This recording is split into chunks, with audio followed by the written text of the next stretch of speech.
A comenzar. Ahí sí. Vamos a comenzar. Vamos a estar dando gracias a Dios por esta tarde. Gracias a los que ya se conectaron. María Carolina, Dios bendiga. Alonso, Madre, bienvenidos. Vamos, aquí tenemos a Isabel, Marian y a Mario. Entonces vamos a orar para que el Señor nos ayude. Señor, te damos gracias siempre, Señor.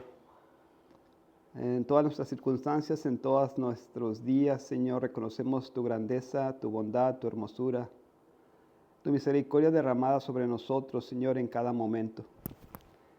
Te damos gracias, Señor, porque nos permites este día nuevamente reunirnos con esta intención de escuchar tu palabra, de ser edificados en ella, Señor, de aprender y modelar nuestras vidas bajo tus preceptos, Señor, bajo tus consejos. Te pido que toques el corazón de mis hermanos y de mis hermanas, Señor, que podamos comprender, asimilar y practicar, Señor, lo que tienes para nosotros. Que esto sea natural, el conocimiento adquirido transforme nuestras mentes, transforme nuestra forma de reaccionar ante las circunstancias, ante las crisis, ante las situaciones que atravesamos. Te pido que tomes control de mi mente, Señor, de mis labios, que puedan ser usados por tu Espíritu en esta tarde para edificar tu iglesia. Te pido esto, Señor, en nombre de Cristo Jesús. Amén. Muy bien, vamos a continuar con el texto que tenemos, lo que hemos estado revisando. Ya casi estamos terminando el capítulo 6. Está preguntando a Mario Castro del texto que le tocó compartir con nosotros y le va a tocar el 46, 3 del 43 en adelante. Entonces nosotros vamos a ver hasta el 42 el día de hoy. Vamos a estar leyendo del 37 al 42. Y sí, dicen aquí que ya le llegó la hora. Sí, estamos gozosos, ¿verdad? Porque el Señor puede usar a otras personas también en esta tarea tan importante. Entonces vamos a estar leyendo del 37 al 42. Aquí voy a leer la Reina Valera y a lo mejor lo repito en la otra, pero para tener el contexto. La semana pasada estuvimos hablando de esta ética del reino. Hablamos de la forma en que Dios quiere que amemos a nuestros enemigos. Esta forma contracultural, radical, distinta, ¿verdad? No basada en eventos transaccionales, una relación transaccional, sino en dar, aun cuando el objeto que amamos no merezca de ese amor. Dando una imagen clara, ¿verdad?, de que somos hijos de Dios, que hacemos las cosas para reflejar el carácter de Dios, de los hijos del Altísimo, decía el texto. Y vamos a leer el 35 como resumen de la semana pasada para ver el contexto. Esa es la misma predicación, en realidad es el mismo sermón. Está dividido aquí en varios subtítulos, pero en realidad es un solo momento, vamos a decirlo así. Y el contexto es el mismo, entonces no perdamos de vista esto del contexto. Estamos hablando de amar a nuestros enemigos, cómo reflejar ese amor, aun cuando no sea merecido, cómo amar a los que son enemigos nuestros, a los que nos agreden, a los que nos ofenden. 35 dice, amad pues a vuestros enemigos y haced bien y prestad. Eso es lo que vimos la semana pasada. No esperando de ello nada. Esa es la actitud con la que debemos hacer estas cosas. No por interés de que sea recíproco, sino no esperando nada en el sentido lineal, horizontal. Aunque vamos a ver ahora, y creo que lo mencioné un poquito la semana pasada, que tenemos recompensa en esto. Sí, no sea horizontal, pero tenemos una recompensa vertical de parte de Dios. Dice, amad pues a vuestros enemigos y haced bien y prestad. no esperando de ello nada. Y será vuestro galardón, ¿qué dice? Grande. Y seréis hijos del Altísimo, porque Él es benigno para con los ingratos y malos. Y Lucas termina con esta frase, en al menos esta sección: sed pues misericordiosos, como también vuestro Padre es misericordioso. Esto es con lo que concluimos la semana pasada. Aquí habla de un galardón grande, habla de un premio que vamos a recibir. Pero al mismo tiempo nos dice que no esperemos nada de la persona a la que hacemos el bien, que no esperemos nada de nuestros enemigos a los que amamos, de no esperemos nada a los que prestamos. Entonces, en ese contexto, ¿de dónde recibimos el galardón? ¿De dónde recibimos esta recompensa? Creo que tocamos un poquito el punto la semana pasada y dijimos que Dios se va a encargar de galardonarnos por esas acciones, por esas actitudes.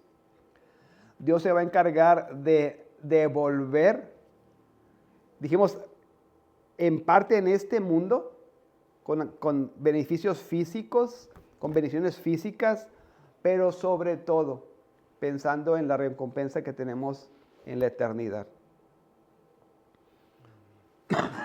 Con eso en mente, leamos el 37.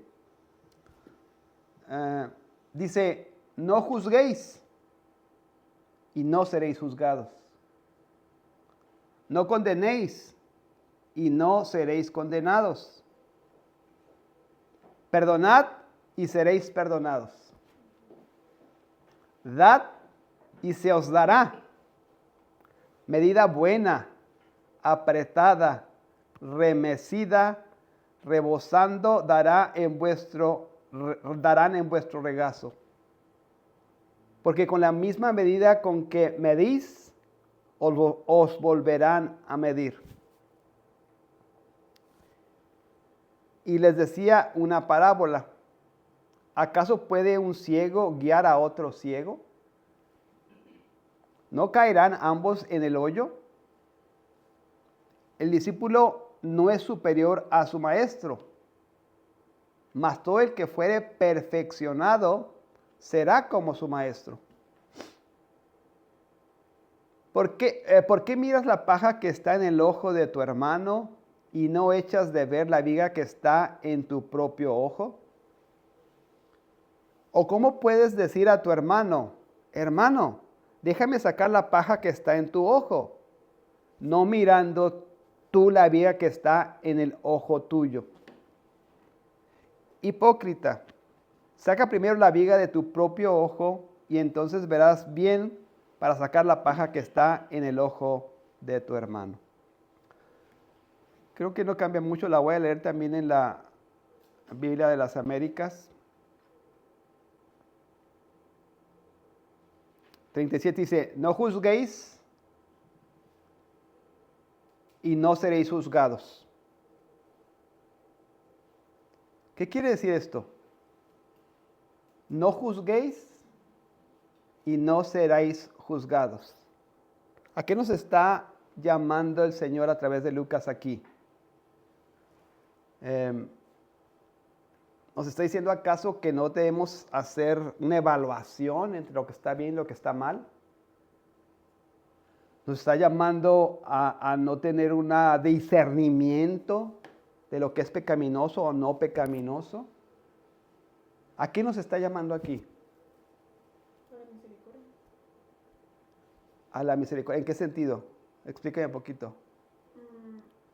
Yo entiendo como un llamado a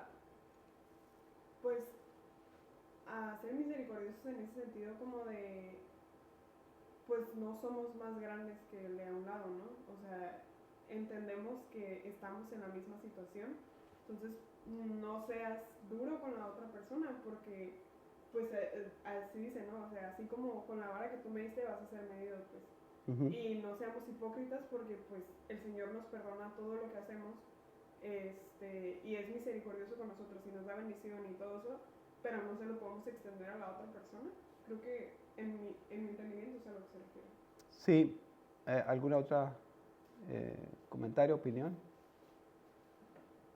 Cuando más adelante también menciona la Biblia cómo debe ser la exhortación hacia los hermanos, es muy puntual en cuanto a tal cual eso, ¿no? La manera en la que vamos a hacerle ver a nuestro hermano, nuestra hermana, su error, su problema o su pecado. Yo veo en la palabra juzguéis, y más adelante lo menciona, ¿no? En ese específico, no condenéis, pero desde que se menciona ahí juzguéis, o cuando nosotros identificamos algo en la otra persona, ya estamos emitiendo un juicio, o sea, de qué es lo que estamos identificando. Si lo medimos con nuestra justicia, pues va a estar muy mal como la conclusión a la que estamos llegando de lo que estamos viendo a la persona, o viendo en la persona. En esta situación yo entiendo que cuando vemos algo,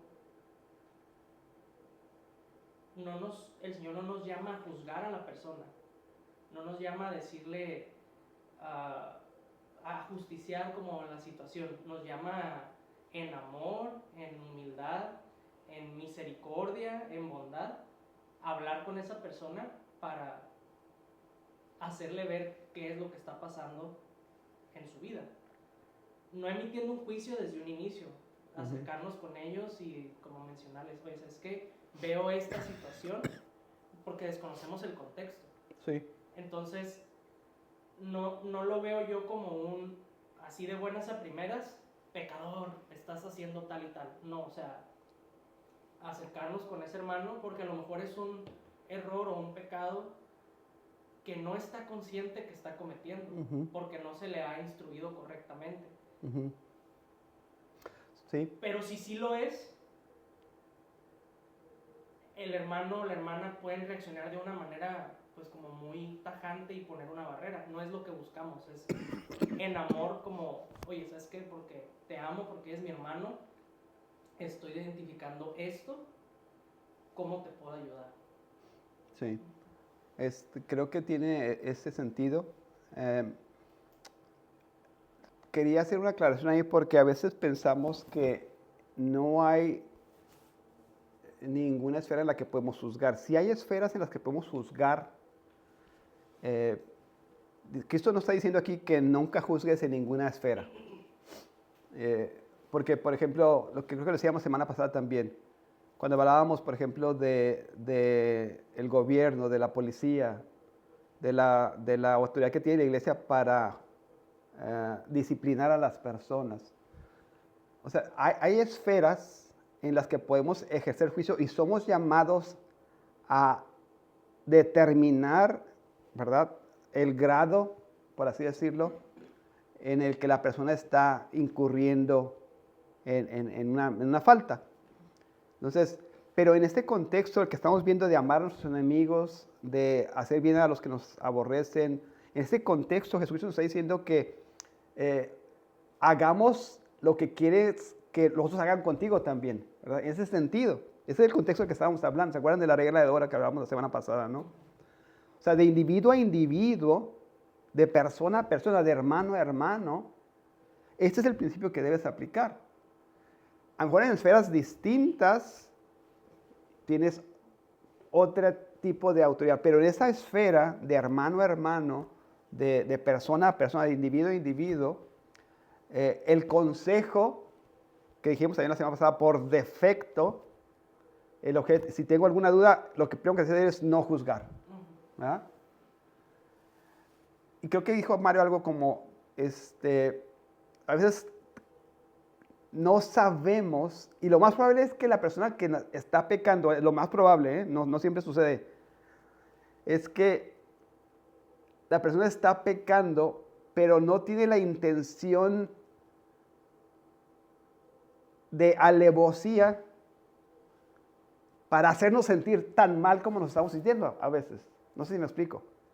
A veces la persona puede pecar, y sí es pecado, pero en su mente no estuvo maquinando el día anterior y no estuvo maquinando todo un plan para perjudicarme. No sé si me explico. Sí. Puede ser. O sea, a veces el pecado de la persona es una reacción, es inconsciente, es impulsivo, no sé. Pudiera ser. Entonces aplicaría, o sea, la actitud es de darle el beneficio de la duda, creo que decía Mario, no en esas palabras, pero darle el beneficio de la duda. O sea, no estoy seguro cuál es tu intención en esto.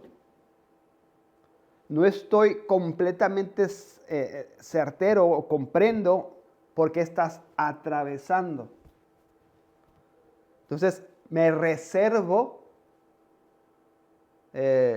lo más que sea posible esta actitud de sentirme superior a ti y ejercer un juicio sobre lo que tú estás haciendo, que de mis perspectivas estás haciéndolo mal. O sea, eso es lo que es bien importante. A veces lo que hacemos es sentirnos superior a la persona y ejercer juicio desde esa perspectiva. Es decir, estás mal. Estás haciendo algo que es erróneo. Cuando creo que dijo Marian, deberíamos verlo de la misma perspectiva, o inclusive o hacia arriba, ¿verdad? O sea, de persona a persona, de pecador a pecador. No de una actitud soberbia de decir, yo soy mejor que tú y detecto tu pecado y por eso te lo estoy haciendo saber. Eso es lo que es importante, en este contexto al menos. No juzguéis.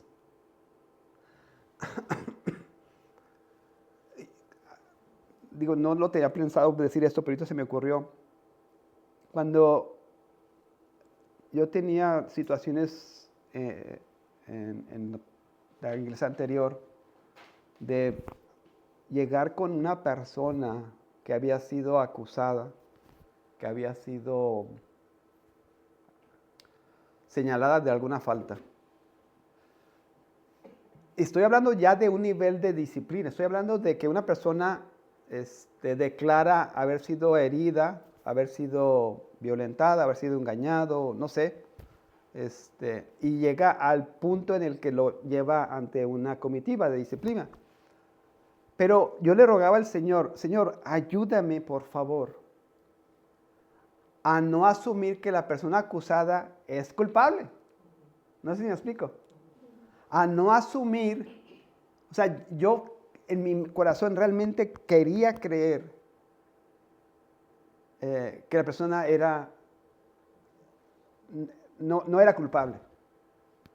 Y digo, conforme vas viendo las evidencias, los testimonios, todo eso vas haciendo un juicio, pero al menos de inicio que tu mente esté abierta a que la persona pueda ser no culpable. No sé si me explico. Es la actitud la que estamos haciendo aquí. No adelantes el juicio. No asumas, ¿verdad? Porque no tienes todo el contexto. Tampoco nos está diciendo que seamos ingenuos, o sea, ¿verdad? O sea, a veces somos pecadores y sabemos que la intención del corazón es de continuo el mal. Entonces, no siempre es ingenuidad cuando peca la persona. A veces hay plan, a veces hay maldad. Entonces tenemos que discernir muy bien. O sea, esto estamos hablando de esa madurez para comprender y poder discernir las condiciones. Sí. Creo que, hablando desde mi perspectiva, desde mi experiencia, no lo atribuyo a todas las personas, ¿no?, que conozco, pero al menos en mi vida el Señor ha sido tan presente, aún en el hecho en el que a mí me da la capacidad como de identificar un error o un pecado en alguien más, en el sentido de nosotros siendo hijos de Dios siempre estamos en ese proceso de aprendizaje. Nunca vamos a llegar a ser los más en cualquiera de las áreas o frutos que el Señor nos ponen en su palabra. Pero sí vamos creciendo en esos frutos, en la paciencia, en el amor, en la tolerancia, en la misericordia y la bondad. Ujú. El Señor en su sabiduría y en su omnisciencia así pues, perfecta, al menos en mi vida, me pone en situaciones en las que me deja ver el error en la otra persona o el pecado en la otra persona, pero el Señor es tan bueno que me hace, con lo que estoy viendo, Como un como reflejo. un espejo, Espejo. en esa persona. Entonces, porque me ha pasado, ¿no? Con diferentes personas, con diferentes temas, en el que, pues, o se acercan a confesar algún error, algún pecado, que yo a veces puedo decir, gracias Señor, porque pues a mí me has mantenido lejos de llegar a pecar o lejos de la tentación de cometer este error o este pecado. Pero el Señor utiliza esas situaciones para edificarnos también a nosotros y para no bajar la guardia que siempre tenemos que tener arriba, ¿no? Ante diferentes situaciones, porque a veces podemos decir, no, ¿cómo yo voy a hacer X o Y? Cometer X o Y falta o X o Y pecado, pero no estamos exentos de nada. Entonces, cuando el Señor me permite ver a mí esa situación como un espejo, creo que, bueno, no creo, sé que el Señor utiliza este principio que estamos viendo aquí, ¿no? Yo siendo hijo de Dios, si a mí me encontraran en ese error, en ese falta, en ese pecado, ¿cómo me gustaría a mí que me exhortaran o hicieran verme esa situación? Entonces, el Señor me habilita por el poder de su Espíritu, no por mis fuerzas, para pues tratar de ser lo más honesto y más transparente con esa persona y de decirle, no, oye, o sea, te lo digo en amor porque me preocupas, pero creo que esto está pasando. Yo me identifico contigo por X o Y, yo pasé por esto, yo esto, otro. No tengo la respuesta, pero te aconsejo escuchar la escuela dominical de matrimonios. Te aconsejo escuchar tal predicación, porque pues yo no estoy en un punto de ser maestro, ¿no? Que lo menciona más abajo, pero pues el Señor de cierta manera nos pone en situaciones en las que no somos quien nos va a aconsejar, pero sí somos el medio que va a utilizar para tratar de canalizarlos hacia orientarlos. Un maestro, hacia un predicador, hacia un texto, hacia una alabanza, un himno, que puede ayudar a esa persona. Pero verlo como también me está ayudando, o sea, esta situación, gracias Señor, porque no soy yo el del acto, pero me está edificando a mí, ¿no? O sea, de cuidarnos también por estas otras áreas. Estas tres actividades que vemos aquí hablan de la misma dinámica. La primera dice, no juzguéis y no seréis juzgados. Por el contexto que vimos acá arriba, que recibirás recompensa, dijimos que es de Dios. Creo que también este contexto habla de eso. Si no juzgamos nosotros a mis hermanos, no seremos juzgados de parte de Dios. Esa es como la promesa, ¿no? Tampoco, o sea, este también tiene que ver con el contexto de que quiero que hagan conmigo lo que estás diciendo. Pero el actor que está dando aquí es, no juzgues y no serás juzgado. No condenéis y no seréis condenados. ¿Qué diferencia hay entre juzgar y condenar? El juzgar puede ser como el hacerle ver a la persona el problema, pero la forma en la que se lo haces ver. En vez de decirle, eres juzgar, un pecador, llega como, por ejemplo, a hacer el juicio, y condenar es como pues, el rechazo, el castigo, ¿verdad?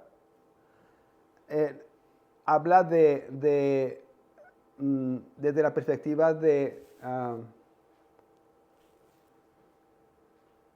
dictar sentencia sobre la persona. Entonces, no juzguéis y no seréis juzgados. No condenéis Y habla aquí también, creo que decía María al principio, de misericordia, ¿verdad? O sea, tú puedes detectar que una persona hizo un pecado. Y aquí estamos hablando también a que seamos capaces de reconocer el pecado.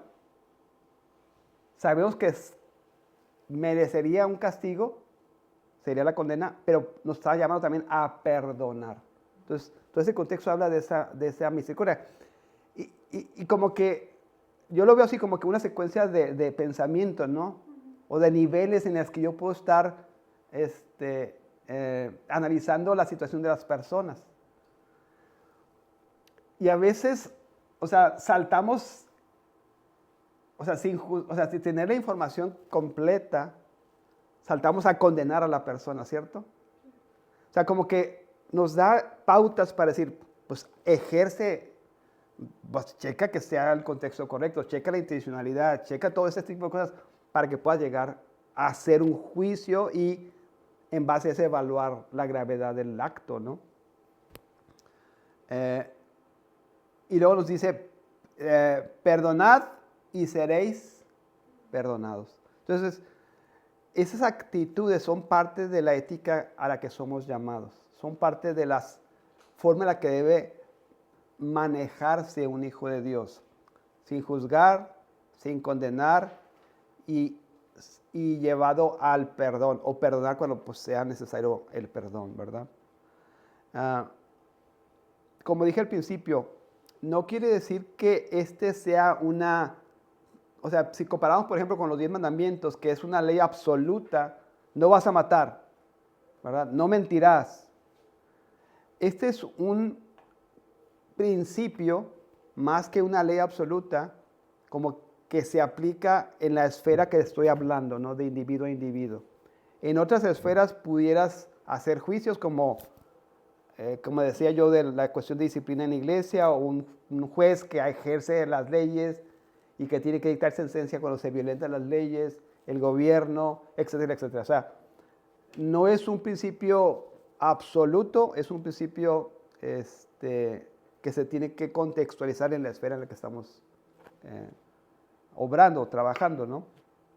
No juzguéis, no seréis juzgados, no condenéis y no seréis condenados, perdonad y seréis perdonados. 38. Dad y os será dado. O sea, todo este contexto, no juzgar, no condenar, perdonar, aquí lo está llamando todavía a un nivel más de misericordia. Dice, dad y os será dado. Estas últimas acciones, el no seréis juzgado, no seréis condenado y seréis perdonado, ¿quién lo hace? Dios. Dice, dad y os será dado. ¿Quién hace esto? Dios. Y nos va a decir cómo es que Dios hace esto, en la magnitud en que lo hace. Dice, medida buena, apretada, remecida y rebosante. Imagínense un costal que lo llenas de una semilla. O sea, el Señor nos da tanto que no es no solamente la medida justa del costal, sino que lo está cirniendo para que todo el aire que hay ahí se aplaste y pueda echar más, ¿verdad?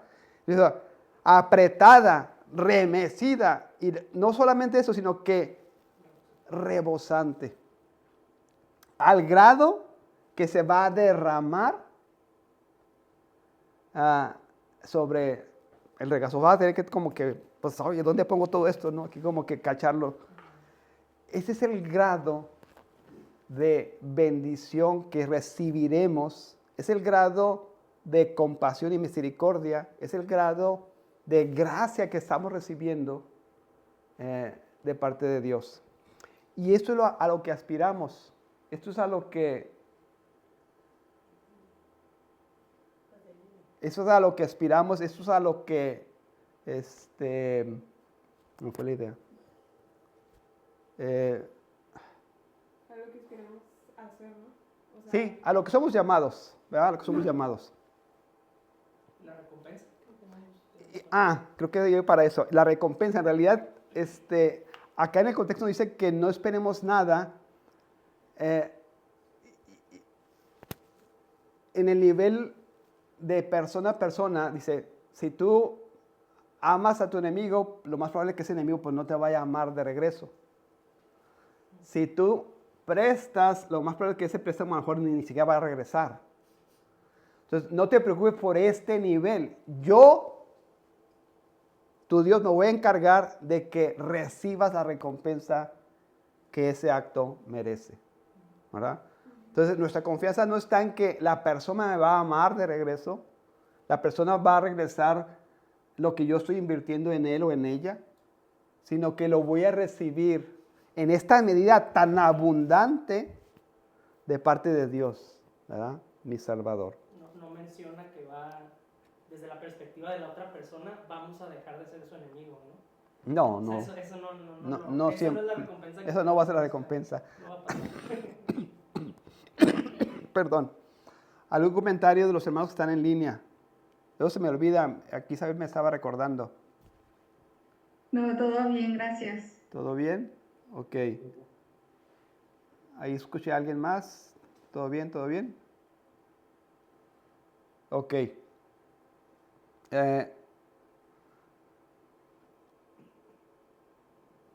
Ok, entonces entendemos 37 y 38. Veamos el 39.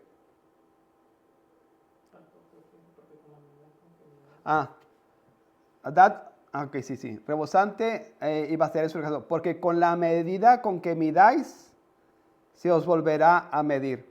Este es el mismo mensaje, ¿no?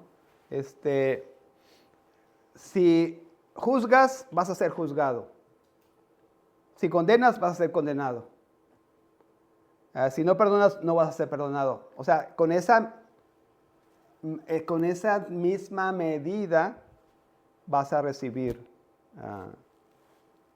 de lo que Dios está haciendo, lo que Dios hace en nuestras vidas. Ahorita te doy la palabra. Cuando hablamos de no juzgar, estamos ejerciendo misericordia, estamos ejerciendo bondad, estamos poniendo en primera instancia a la otra persona, le estamos dando el beneficio de la duda. Entonces, con esa misma medida vamos a ser medidos, sí.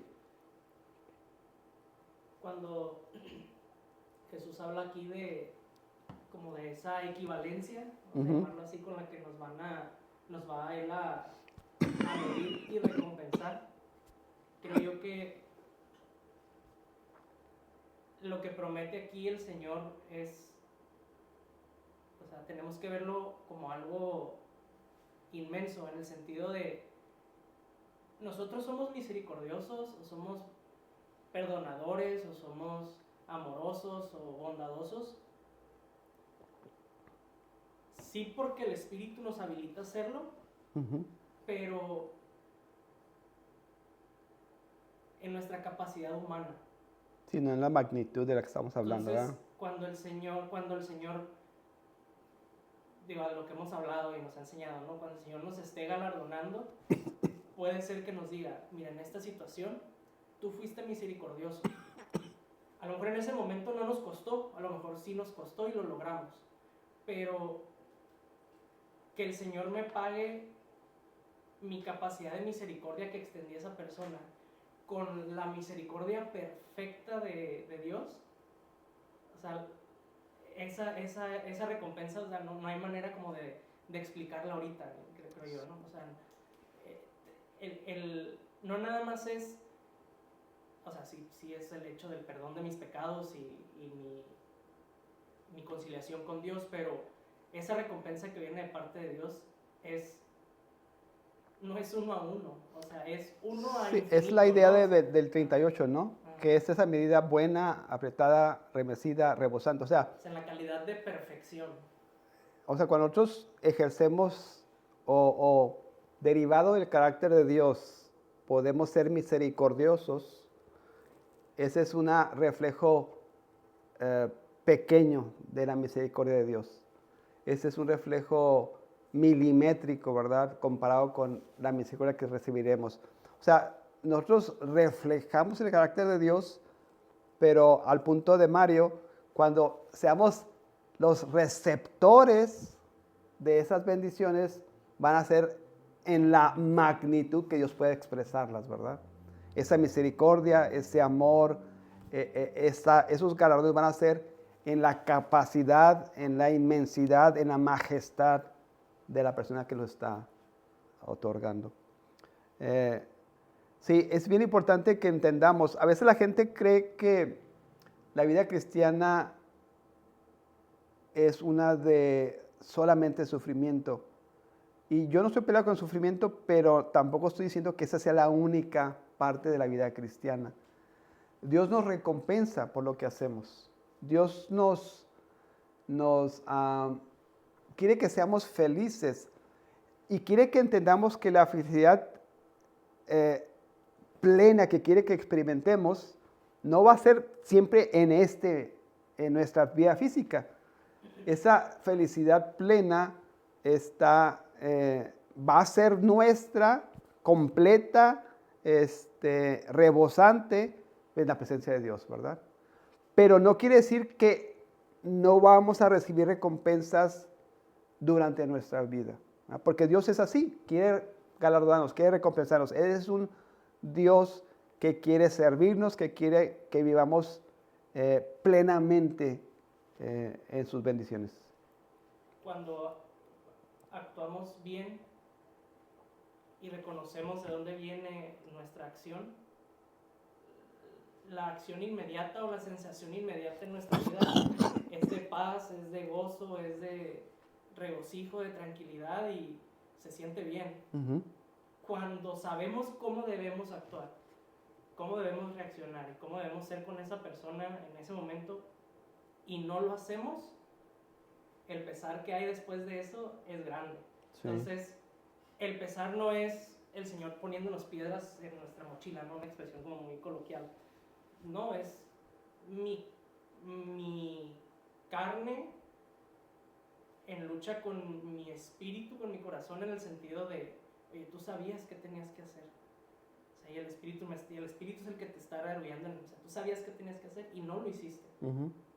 Entonces, esa es una recompensa inmediata. Cuando lo haces bien, o sea, el Señor te da paz, te da tranquilidad, te da gozo en esa. Cuando no, ahí es la lucha, ¿no?, que tiene uno mismo con la capacidad de haber hecho el bien y no haberlo hecho como el Señor lo quería, ¿no? Sí.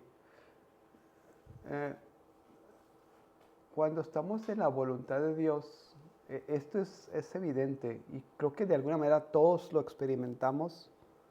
Si hacemos una inventario, una inspección, una introspección, cuando estamos en la voluntad de Dios y estamos haciendo y obedeciendo, no solamente es felicidad, es una sensación de euforia. Es una sensación que va más allá de cualquier otra cosa que podamos experimentar. Es algo que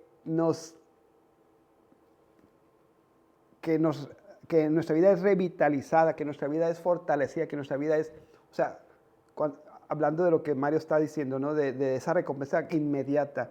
El Señor bendice nuestra obediencia. El Señor bendice nuestras acciones, nuestra forma de sentir y de pensar, de forma palpable, inmediata en la actualidad que vivimos, ¿verdad? Y claro, nos va a recompensar en la magnitud de su grandeza, pues en la eternidad. Pero eso es bien importante. O sea, Dios no quiere que nuestra actitud sea una de, pues es mi deber y pues lo voy a hacer. No, Él quiere que experimentemos alegría, o sea, contentamiento, euforia, en ese sentido pleno de la palabra, porque estoy haciendo la voluntad de mi Señor. No, pues, o sea, lo voy a hacer, o sea, ni modo. No, o sea, ese es un ciclo virtuoso. Es un ciclo que me va aumentando y que me va fortaleciendo, que me va haciendo crecer y confiar y obedecer más y obedecer más y obedecer más. O sea, ¿me explico? el Señor es así. Es un Dios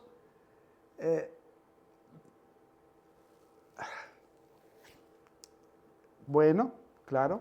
Es un Dios sabio. O sea, nuestra vida en el Señor es de plenitud. Él quiere que seamos esa clase de personas, ¿no? Bien, déjenme continuar, si no, no vamos a terminar. 39. A fuerzas. Les dijo también una parábola. ¿Acaso puede un ciego guiar a otro ciego? ¿Cuál es la respuesta? No, ¿verdad? No. ¿No caerán ambos en un hoyo? Aquí está haciendo una referencia a los falsos maestros, ¿verdad? A una persona que te quiere enseñar cuando ella no ha visto la luz, cuando ella no entiende la verdad de Dios. Lo voy a poner de otra perspectiva. Seamos cuidadosos. Y por eso la intención de cuidar a quien escuchamos, a quien leemos, a todo ese tipo de cosas, ¿no? Seamos cuidadosos de a quién ponemos como nuestra guía, ¿verdad? Porque, lo que es el 40, un discípulo no está por encima de su maestro. Nunca vamos a superar las enseñanzas erróneas, ¿verdad? No podemos ser más allá del maestro que tenemos. Es tan importante comprender y ser sabio, ¿verdad? ¿A quién estamos siguiendo? ¿De quién estamos siendo alimentados? Porque según la palabra no podemos superar ese ejemplo. Dice, un discípulo no está por encima de su maestro, mas todo discípulo, después de que se ha preparado bien, será como su maestro. O sea, debemos tener en cuenta que los líderes, o sea, los maestros que nos enseñan, los pastores, el libro que voy a tomar, la persona que voy a escuchar en un video, es el parámetro que va a moldear mi vida, ¿cierto? Entonces seamos cuidadosos, no caigamos en la trampa de estos falsos maestros, no caigamos en la trampa, ¿verdad? Es muy claro el texto, ¿verdad? Una persona que no entiende la verdad, pues no nos puede guiar a la verdad.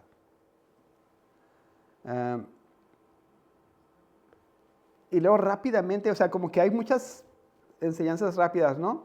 En este mismo contexto de la ética del reino, cómo debemos comportarnos, cómo debemos pensar, a quién debemos seguir, de quién debemos aprender, de todo este contexto. Vean lo que dice el 42, 41 y 42. Dice, ¿y por qué miráis? La mota es como una partícula pequeñita, ¿no? Algo pequeño. La mota que está en el ojo de tu hermano y no te das cuenta de la viga que está en tu propio ojo. A lo mejor es una expresión, no sé si la palabra correcta es exagerada, ¿verdad? Pero es un tipo de caricatura extrema, pero es para que nos dé la idea de lo que está tratando de comunicar el Señor, ¿no?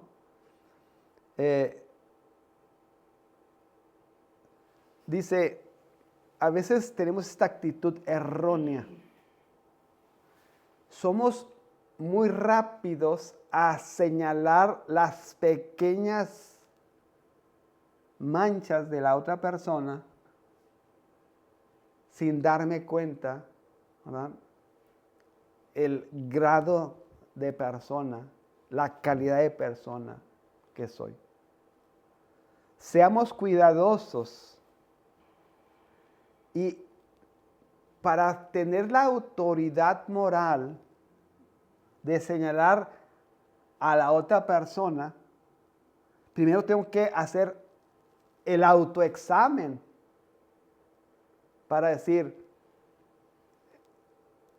o sea, otra vez, y no verlo de una persona que está arriba, como santo, como, no sé cómo decirlo, hacia una persona que está mal, ¿no? Tenemos que hacer una introspección y entender la magnitud de mi pecado y en misericordia, en humildad, poder llegar a otra persona y señalar su imperfección, ¿verdad? Ese es el mensaje. Hoy te voy a leer otro código de la palabra, Mario. Dice, ¿y por qué miráis la mota que está en el ojo de tu hermano y no te das cuenta de la viga que está en tu propio ojo? ¿O cómo puedes decir a tu hermano, hermano, déjame sacarte la mota que está en tu ojo, cuando tú mismo no ves la viga que está en tu ojo? Y no es más claro porque no puede ser más claro. Hipócrita. Hipócrita. O sea, encárgate primero de sacar la viga. Saca primero la viga de tu ojo, o sea, la maldad. O sea, a veces es una tendencia natural de la naturaleza caída, de reservar para nosotros el juicio menos agudo y ejercer el más agudo sobre las personas. Nosotros sí nos damos como el beneficio de la duda y nos justificamos muy fácilmente. Y a la otra persona somos para juzgar. Hipócrita, dice el Señor. Hipócrita. Primero, verifica tu vida, checa tu pecado. Entonces verás con claridad para poder ayudar, para poder aconsejar, para poder sacar la mota que está en el ojo de tu hermano. Sí. Aquí Jesús ya da un enfoque diferente a lo que venía hablando arriba, porque ya habla de ya el sujeto de quien está hablando o sobre el que el Señor nos está exhortando es un hermano. O sea, ya no es un enemigo, ya no es un maestro, no es un discípulo en esa como etiqueta, sino en un hermano. Entonces, el ejemplo que pone aquí de mota en comparación con viga, podemos como tratar de entenderlo como los dos somos hermanos, se está asumiendo que estamos en un camino de en el camino de la santificación, en el proceso de santificación. Entonces, el hecho de nosotros ponernos en un peldaño superior a nuestro hermano está mal, por buenas o primeras está mal, por esa actitud. Y la segunda es, como lo venía diciendo hace rato, desconocemos la situación, el contexto o el estado, la vida de ese hermano, que a lo mejor el pecado que vemos en él, digo a lo mejor, no estamos seguros, ¿no?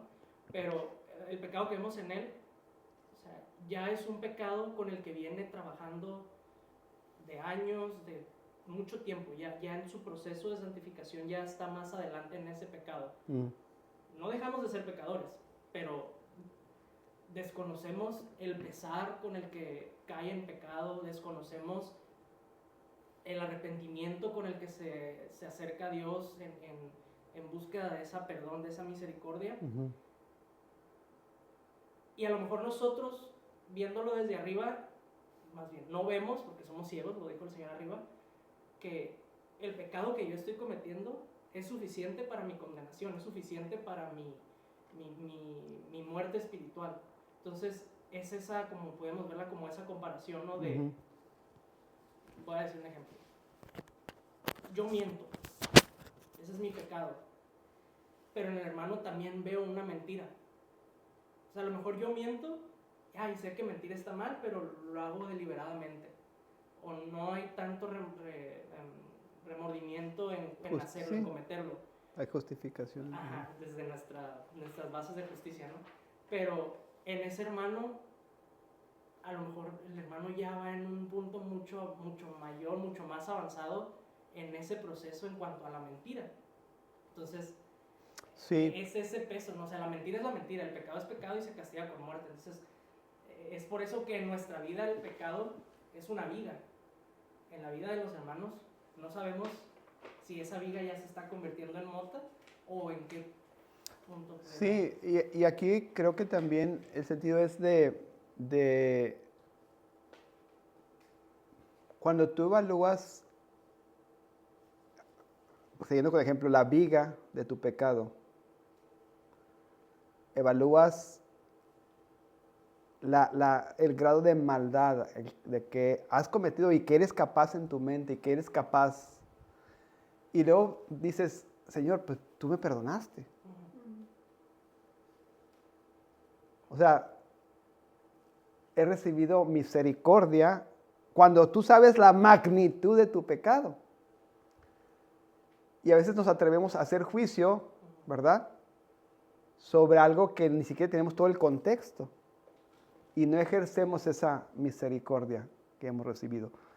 O sea, otra vez, no que seamos ingenuos, no que no haya gente que haga maldad premeditada, pero nuestro llamado es a asumir lo contrario, ¿verdad? Sobre todo con los hermanos, el contexto que está diciendo Mario, o sea, cuando una persona viene a acusar a un hermano, la Biblia habla de que haya un testigo, 2 testigos. O sea, que no sea simplemente, pues yo a recibir yo la información que es en contra de mi hermano, sino que sea al menos con evidencia, con testimonio de otras personas que está corroborando, ¿verdad? O sea, debemos ser muy cuidadosos en nuestras mentes, en nuestros juicios, porque si cometemos este problema en nuestras mentes, vamos a, si no somos cuidadosos, a catalogar de ahí en adelante mal a la persona. No sé si me explico. Cualquier cosa que haga, o sea, somos tan, voy a decir falsos a veces, porque ya nada de lo que pueda hacer, ya nada está bien. Porque ya tenemos una concepción errónea de la persona, ¿verdad? Entonces seamos cuidadosos. Y eso es lo que nos está llamando el Señor. Que nuestra mente sea protegida, nuestro espíritu sea protegido y no ejerce esos juicios antes del tiempo. Ya se me acabó el tiempo, pero quería revisar una de las notas, al menos, que tengo ahí. Si alguien tiene que salir de los que están en línea, pues adelante. Siento que haber tardado tanto en las... Ay, ¿dónde está mi nota? Creo que ya me salí otra vez. ¿Algún comentario de los que están en línea?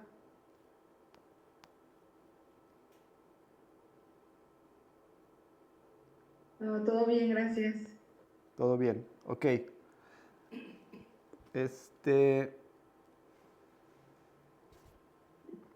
Todo bien explicado. Muy, Estamos asimilando las enseñanzas. muy bien, gracias a Dios. Déjenme leer estas notitas, espero en unos 5 minutitos que me voy a tomar. Dice, Jesús nos llama a una vida que no solo obedece preceptos. Esa es la otra cosa que no son reglas como una serie de comandos que tenemos que seguir, sino que nos llama a reflejar un carácter radicalmente transformado. Esa es la diferencia entre una actitud de legalismo y una actitud de gracia. O sea, esta ética que estamos hablando, esta serie de llamados que Dios está haciendo a nuestras vidas, lo hace porque sabe que vamos a hacer eso en el Señor, porque podemos ejercer esa en Dios, en el Espíritu Santo, ¿no? Entonces refleja un carácter radicalmente transformado, una nueva creación o humanidad forjada por la gracia divina, y esto es bien importante, que moldea el carácter de Dios. O sea, que modela, perdón, no moldea, modela el carácter de Dios. O sea, como hijos del Altísimo debemos pensar, reaccionar, juzgar en base a ese carácter, ¿no?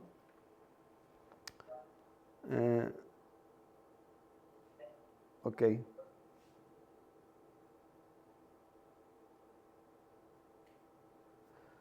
Voy a hacer una pregunta.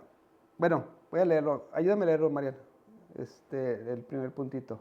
Sí. El juicio. Discernimiento sin condenación. Jesús no prohíbe todo juicio, sino al espíritu condenatorio, hipercrítico y arrogante. Nos llama a practicar un discernimiento humilde y caritativo, no a la indiferencia moral. La parábola de la viga y la mota muestra que el autoexamen honesto es la base para corregir a otros con claridad y amor. Solo quien ve primero su propio pecado puede ejercer un juicio que edifica en lugar de destruir. Sí, por ahí escuchaba un ejemplo. Si dijéramos, no juzgues, y yo estoy viendo a una mujer que va a abortar. Creo que era una aplicación de Arcis Prol. ¿Estamos llamados a no juzgar eso?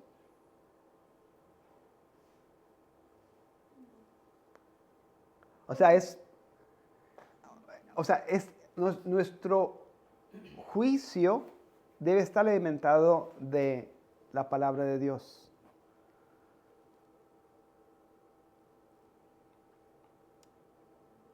El acto de abortar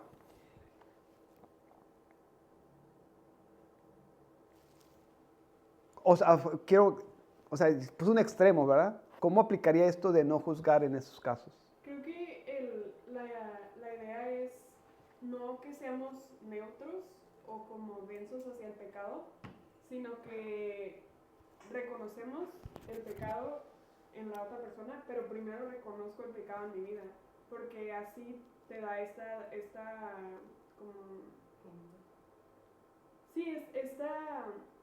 ¿cómo se dice la palabra? Esta tinta o Empatía. como empatía de humildad y de, ok, pues estoy en la misma situación que tú.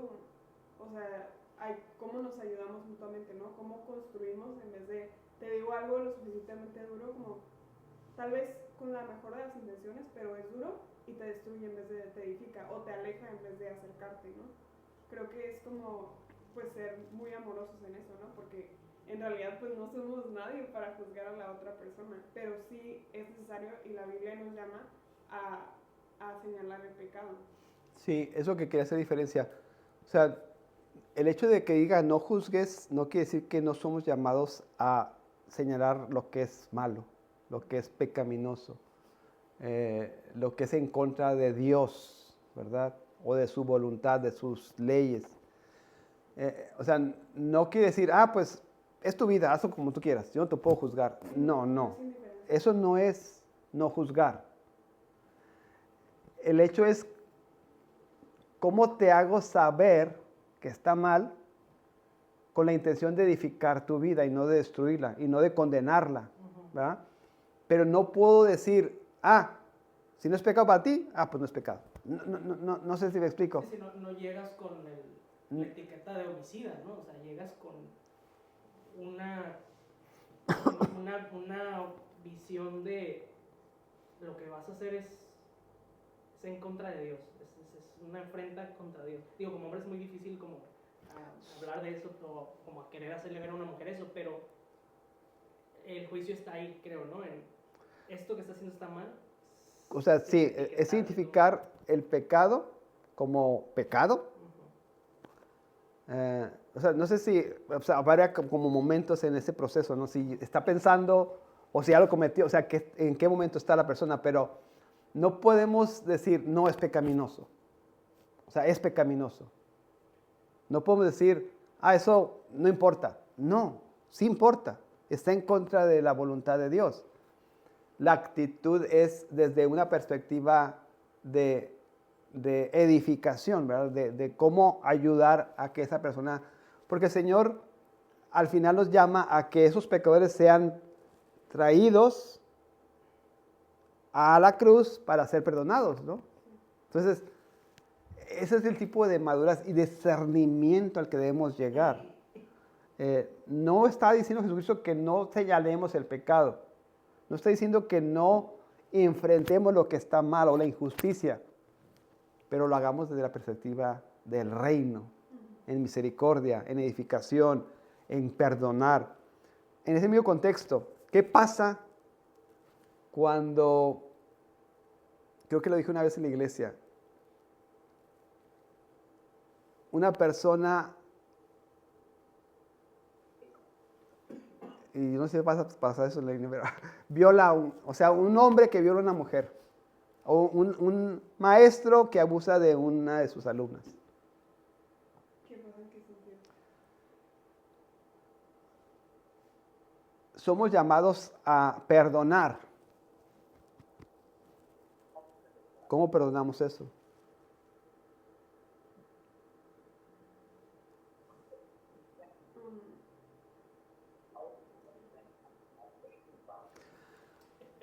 Creo que el perdón no está peleado con la justicia pues, que hay en este mundo, ¿no? O sea, que el Señor instituyó en cuanto a las leyes.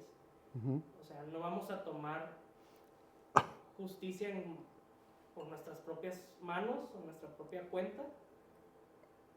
Creo que el caso es muy extremo, muy complicado. Sí, es complicado. Súper complicado, pero Pero vamos a cambiarlo. Si eso, digo, es el mismo principio, pero cuando una persona, un matrimonio,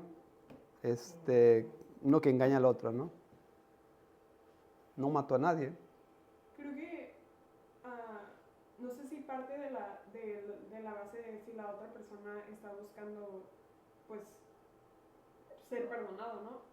O sea, si la otra persona dice, ¿sabes qué? Sí, me equivoqué, hice esto, vería a la otra persona, le arruiné la vida en ese aspecto, ¿no? Y quiero ser perdonado y está buscando como salir de ahí, nuestra actitud siempre tiene que ser de perdón, o sea, no hay otra. La justicia, eso es de Dios, o sea, no es de nosotros. La actitud de nosotros hacia la persona, sea quien sea, siempre es de perdón. Y Sí. de traerlo a Cristo, porque es la única manera en la que va a encontrar. El único punto, sí, estoy de acuerdo y eso es correcto, es a donde quería que llegáramos. La única diferencia es que cuando una persona comete un pecado, nuestra actitud es de perdonar. Solamente que ya no es la misma confianza. Lo que quiero separar es esas dos cosas. Yo puedo perdonar a la persona. Pero no, si viola Pero a no- alguien, no lo vas a dejar con los niños. Exacto, creo que lo dije una vez ahí Sí. o sea, no puedo tener la misma confianza. Sería no sabio. O sea, la confianza no está, o sea, yo lo puedo perdonar, pero la confianza tiene que reconstruirse. No sé si me explico. Y aparte, por ejemplo, sabes que eso es la pata con la que cojean, ¿no? Por ejemplo, hablando de alguien que le hizo eso a un niño, pues no lo pones en el ministerio de los niños nunca, ¿no? Porque eso es algo que con lo que batalla, no sé, algo así. Sí, entonces tendría que pasar, no sé, el tiempo, ¿verdad? Pero tendría que reconstruir esa confianza para poder otra vez en su momento, ¿no? Bueno, pregunta, ¿cómo cambia tu manera de corregir a alguien cuando primero examinas tu propio pecado? O sea, es para que ustedes los mediten, ¿no? ¿Cómo cambia tu manera de corregir a alguien cuando primero examinas tu propio pecado? Seamos cuidadosos, ¿verdad? ¿Puedes leer? El perdón, la evidencia de la gracia recibida. El perdón es la consecuencia natural de renunciar a la condena. Perdonad y seréis perdonados. Implica que Dios es el agente principal de esta reciprocidad. Perdonamos no para merecer su misericordia, sino porque ya hemos sido alcanzados por ella. El perdón, sin embargo, no implica restaurar automáticamente la confianza. La gracia es gratuita, pero la confianza debe ser probada. Perdonar libera al creyente de la amargura y abre espacio para la gracia restauradora. Yo creo que me adelanté un poquito, pero es lo que estaba diciendo, ¿no? Podemos perdonar porque hemos sido perdonados. Ese es el llamado y es como se ejercita en el perdón, pero a veces la confianza no es la misma, ¿verdad? La confianza debe ser probada otra vez. Esto es muy común, ¿no? Entre los matrimonios y entre este tipo de situaciones que se tiene que volver a ese punto. No es imposible, pero ese es el proceso que se tiene que seguir. Perdonar libera al creyente, ese es otro motivo por el que perdonamos, de la amargura y abre espacio para la gracia restauradora, ¿verdad? Pregunta: ¿cómo distinguir entre perdonar y volver a confiar?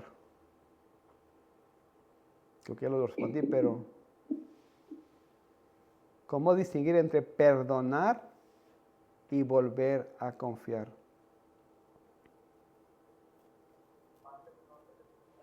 ¿No? ¿Se puede hacer una cosa? O sea, yo puedo perdonar y no volver a confiar. No sé si me explico. ¿Sí me explico? O sea, el perdonar es un acto de la voluntad. Yo decido perdonar a las personas. No quiere decir que sienta, que no me sienta, ¿cómo se dice? Traicionado, o que no me sienta herido, que no, o sea, pero yo ejerzo mi voluntad y perdono. Eso es a lo que nos llama el Señor, para liberar esa actitud. El proceso de reconstrucción puede tardar pues años o toda la vida, no sé. Pero el primer paso es ese de perdonar. El primer paso es ese de no traer a tu memoria otra vez la ofrenda, no traer a tu memoria otra vez lo herido. Poco a poco se reconstruirá pues la confianza que se haya perdido en su momento, ¿no? El último. La generosidad, el fruto de un corazón transformado. La generosidad cristiana no es una obligación financiera, sino el desbordamiento natural de un corazón que conoce y confía en la generosidad extravagante del Padre. Jesús promete que Dios recompensa con buena medida, apretada, remecida y rebosando.